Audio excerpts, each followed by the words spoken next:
Coming up on Mountain News this morning, a nonprofit organization has returned to Kentucky to continue to work on flood repairs. And today is the last day to register to vote for the upcoming November election. Dedicated to Eastern and Southern Kentucky, this is WYMT Mountain News this morning. Good morning, I'm Olivia Calfee. The time is 5:31 on October 10th. Now let's check in with meteorologist Evan Hatter for a look at your forecast this morning. And Evan, aside from the fog that we're seeing, we're also seeing those cold temperatures once again. I actually saw a message yesterday asking if you brought those cold temperatures. So I don't know if you did or didn't, but maybe. You know, the cold air usually comes in from the north and west, and that's the general direction I came from. So you did bring them. Yeah, I guess I did. We can blame Evan, everyone. Yep. Yeah, most people do. And they will continue to do that as we head through at least part of this week. The fall-like temperatures continue out there, at least early in the morning. But the big story this morning is the fog. Look at this, visibility of 0. Somerset, Williamsburg, and Middlesboro, even over Pikeville and Logan. Even some areas where it says 10 miles, those airports a little further away from the center of the fogginess. Because if you look outside our studio doors here in Hazard, no, it's not that dark, nor is it that foggy, but it is very foggy. You can see that layer of fog from our camera at Buffalo Mountain. But the 10-mile visibility you saw there, that's closer to Chavies, where we're a little further away from the river there. So either way, we're looking at a foggy start to the morning. 46 in Somerset. Good morning with plenty of fog downtown. Temperatures in the low to mid-40s region-wide. Some mid-40s there. Jackson and Prestonsburg and Pikeville still hanging in the upper 30s across portions of southwest Virginia. The good news, oh yeah, we're getting warm this afternoon. Well, not warm for this time of year, but closer to average with those temperatures in the low to mid 60s and plenty of sunshine. More sunshine tomorrow, but we also have more showers not far away. Those details in a few minutes. Olivia? Evan, thank you. 3 people are facing charges after a traffic stop in Corbin. Sunday, Corbin police conducted the traffic stop on US 25E.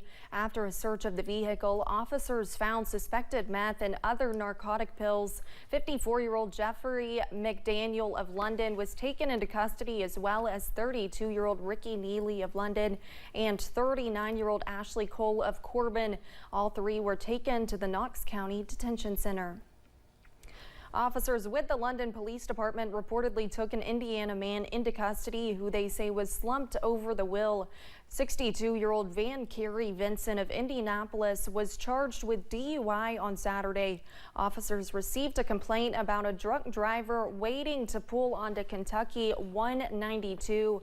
Officers conducted a welfare check on Vincent when he was pulled over on the shoulder and smelled alcohol from the vehicle. He was taken to the Laurel County Correctional Center. A Knox County man is behind bars after law enforcement agencies arrested him on a Georgia fugitive warrant.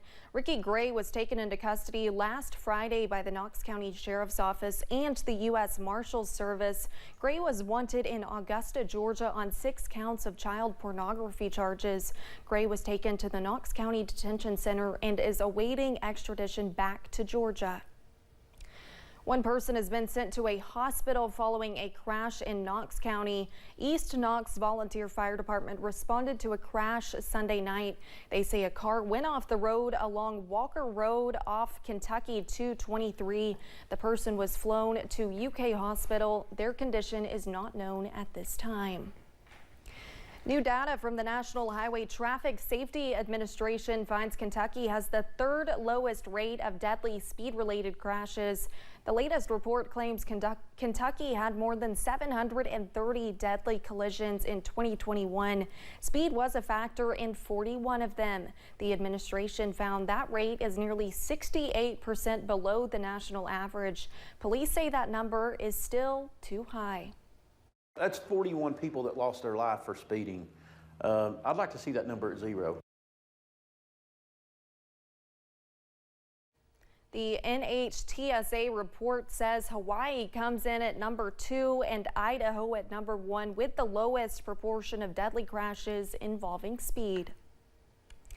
Organizations in Somerset are looking to expand its services to help homeless people. WYMT's RJ Johnson spoke with one leader about why this is important. Homelessness is something Jessica Luster saw as a problem in Somerset and Pulaski County. They're all up and down the woods on 27, and I saw that it didn't seem like we had sufficient housing resources for our neighbors in desperate need, and that the need is growing. Which is why she started Help the Homeless in December 2022. She says they are gearing up with other organizations to prepare for the winter months as they expect to see an increase in the needs of their services. And to try to figure out how to help our neighbors, whether that be transporting to homeless shelters or providing warming centers here throughout the county. We would love to have the city and the county officials to work with us and maybe help us direct us to funding or even supply things like food, blankets, things of that nature. That would be wonderful. Luster says she would like to see city leaders join in on the action, even if it's something small. If the city or the county would love to be a part of this, even if they could help us with some small, funding of some things, that would be wonderful. She says a small amount of community support can also go a long way. If you don't have a lot of money and you wanted to help an initiative like ours, $10 would buy a few cartons of eggs, and we could feed people, those eggs and stretch out those funds. We see success here, and I'd love for the community to get involved and see those successes and see the change that's being made. In Somerset, RJ Johnson, WYMT Mountain News. Luster says they are looking to increase the amount of warming centers that will be available throughout the city. You can also donate to them directly or other organizations. For more information, you can visit our website at WYMT.com. In the mission to stop vaping in Harlan County schools, administrators fear possible side effects from nicotine. Harlan County Schools Police Chief Matt Cope says they see vaping consistently in schools. Students that are found with them can be subject to disciplinary action. Cope says along with that, they could be laced with, they fear the impact e-cigarettes can have on learning. With e-cigarettes, almost all of those are containing nicotine, and nicotine for an adolescent, that's very dangerous because that affects their brain that's still growing, that controls things like learning, mood, and their behavior and impulse control. Cope says they have implemented devices and administrators are working to detect vapes, but they are becoming harder to track. After a massive natural disaster, it takes a lot to restore a community. And often at the top of our list are rebuilding homes and businesses. But this week, one nonprofit organization made its way to the Lost Creek community in Breathitt County in hopes of restoring one of its gathering places, specifically about the kids. I was able to stop by yesterday and speak with them. You want to put smiles on kids' faces, so it's called Make a Smile. For the last 15 years, that is what the nonprofit Make a Smile has been doing. All thanks to a group of corrections personnel gathering together to make a difference in hurting communities. We're not building houses, we're building safe and friendly places for people and their families to go. And that's what we're doing here in Lost Creek. So for the next 4 or 5 days, we're building a playground, a ball diamond, restoring a building, putting all these fences up. Yeah, we're doing a lot of work, all volunteers. Volunteers from multiple states, restoring the park on Riverside Christian School property for kids and families from all over the area to enjoy. Shane Neese, an administrator at the school, says it is used for a variety of things. It's always been used as a community park over the years. Families come, they have family reunions, they bring their children on the weekends. Little leagues practice baseball, Little League, softball. And Riverside School Counselor Lisa Bettleton says it's emotional, and they feel blessed to be supported by Make a Smile so they can continue serving their community. Seeing the playground is kind of sad, seeing it go down, but just the amount of hope. Our goal is to serve this community. And so having the structures and having a safe environment has been key since the flood. And so just being able to be the hands and feet of Jesus and to serve and just to be able to open our doors, that is amazing. That's what we want. And in a few short days, when Make a Smile finishes the project, Riverside will be able to share their gift and continue serving its community. This is Make a Smile's 9th park they have built across the country. It is estimated to cost roughly $100,000, but received as a gift thanks to donations and fundraisers by the Make a Smile organization. The candidates for Kentucky Secretary of State appeared together on KET last night, and it revealed some differences. Republican incumbent Michael Adams is running for re-election, and he's being challenged by former Democratic State Representative Charles Buddy Wheatley of Northern Kentucky.